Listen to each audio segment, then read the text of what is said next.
Social media ముసుగులో సనాతన ధర్మంపై దాడి బండి సంజయ్ అంటున్నారన్నమాట. సోషల్ మీడియా ద్వారా తెలుగు రాష్ట్రాల్లో సనాతన ధర్మంపై దాడికి పాల్పడుతున్న వారిపై ఉక్కుపాదం మోపాల్సిన అవసరం ఉందని కేంద్ర హోంశాఖ సహాయ మంత్రి బండి సంజయ్ అభిప్రాయపడ్డారు.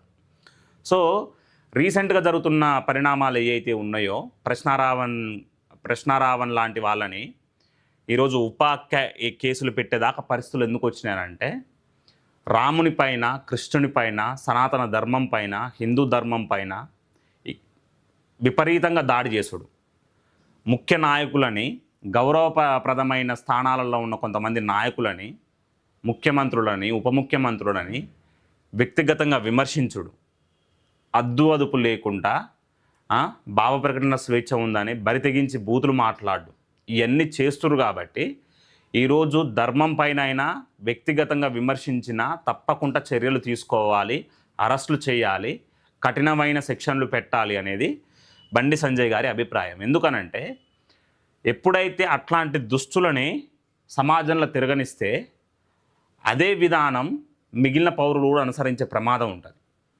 మనకి ఇక్కడ ఒక చట్టం ఉంది, రాజ్యాంగం ఉంది. ఆ రాజ్యాంగం ద్వారా ప్రభుత్వాన్ని నడుపుతున్న నాయకులు, న్యాయస్థానాలు ఉన్నాయి, శాసనసభలు ఉన్నాయి, శాసన మండలులు ఉన్నాయి, పోలీస్ స్టేషన్లు ఉన్నాయి, చట్టం ఉంది. సో ఆ భావ ప్రకటన స్వేచ్ఛ ఉంది, కానీ దాన్ని సద్వినియోగం చేసుకోవాలి. దుర్వినియోగం చేసుకొని అడ్డగోలుగా బూతులు మాట్లాడితే ఉపేక్షించకూడదు అని బండి సంజయ్ గారు అంటారు. వ్యక్తిత్వ హననానికి పాల్పడే యూట్యూబ్ ఛానళ్లపై ఆయా రాష్ట్రాల ప్రభుత్వాలు కఠిన చర్యలు తీసుకోవాల్సిందేనని, సామాజిక మాధ్యమాలకు లక్ష్మణరేఖ తప్పనిసరి చేయాల్సిన అవసరం ఉందని ఉద్ఘాటించారు. జర్నలిజం ముసుగులో యూట్యూబ్ ఛానళ్ల ద్వారా విషప్రచారం నిర్వహిస్తున్న వారిపై ఏపీ ప్రభుత్వం తీసుకుంటున్న చర్యలను అభినందించారు. ఇక్కడ ఇండిపెండెంట్ జర్నలిజం పేరుతోటి, కంటెంట్ క్రియేటర్ల పేరుతోటి ధర్మం పైన, మన దేశం మతం పైన విషం చిమ్మే కార్యక్రమాన్ని కొంతమంది పనిగట్టుకొని చేస్తున్నారు. సో మీరు ఆ వృత్తిలోకి ఎందుకు వచ్చిర్రో నిర్దిష్టమైన ఆలోచనలు ఉండాలి.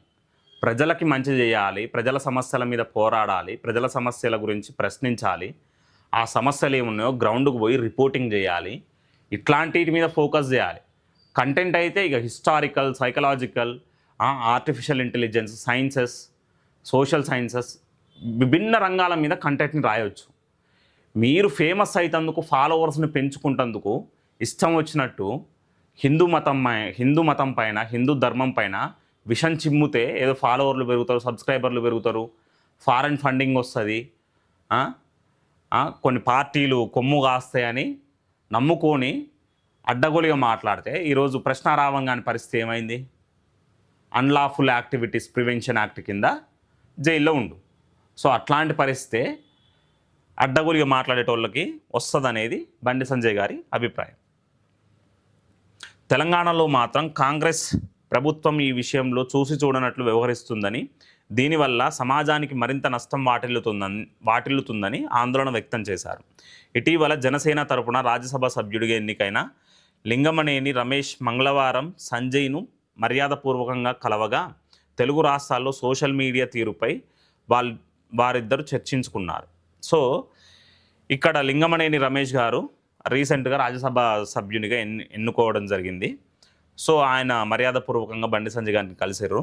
సో వాళ్ళు చర్చ సందర్భంగా ఈ సోషల్ మీడియా మీద కూడా మాట్లాడుకున్నారు, దాని గురించి వార్త ప్రచురించారు. అయితే రాజకీయంగా నేరుగా ఎదుర్కోవడం చేతగాని వాళ్ళు జర్నలిజం మేధావుల ముసుగులో కొందరు అర్బన్ నక్సలర్స్ సనాతన ధర్మాన్ని కించపరుస్తూ జాతీయ సంస్కృతిపై దాడి చేస్తున్నారని వారు ఆందోళన వ్యక్తం చేశారు.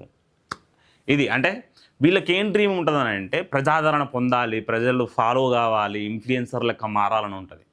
అట్లాంటప్పుడు పోయి రాజకీయాలు చేయాలి. కానీ ఇట్లా ధర్మాన్ని, దేశాన్ని తిడితే ఫాలోవర్లు పెరుగుతారు అనుకుంటే ఈ ప్రశ్నారావణ్ గానికి ఎట్లాంటి దుస్థితి అయితే ఏర్పడదో మీకు కూడా అట్లాంటి పరిస్థితి వస్తుందని ఈరోజు బండి సంజయ్ గారు అంటారు. అదేవిధంగా అర్బన్ నక్సలర్స్ యొక్క అజెండా ఏంటిది? ఈ మతాన్ని విద్వేషించడం. అట్లానే అన్ని మతాలను విద్వేషిస్తారా వాళ్ళు? అన్ని మతాలలో ఉన్న లోపాలను ఎండగడతారా అంటే అది కాదు. ఓన్లీ హిందూ మతాన్ని టార్గెట్ చేస్తారు, హిందూ దేవీ దేవతల పైన విమర్శలు గుప్పిస్తారు, హిందువుల మనోభావాలను దెబ్బతీసే విధంగా ప్రయత్నిస్తుంటారు, కులాల మధ్యలో చిచ్చులు పెడతారు. ఆ ప్రశ్నారావణ్ గారు చేసింది ఏంటిది? ఒక స్కూల్లో జరిగిన ఒక చిన్న ఇన్సిడెంట్ని ఆయనకి అనుకూలంగా మార్చుకొని చిన్న పిల్లలకి కులం రంగు పులిమిండాడు. అందుకు ఈరోజు కటకటాలు లెక్క పెడుతుండు. సో అర్బన్ నక్సలైట్స్ యొక్క థాట్ ప్రాసెస్ ఎట్లా ఉంటుందో ఇక్కడ బండి సంజయ్ గారు చెప్తున్నారు.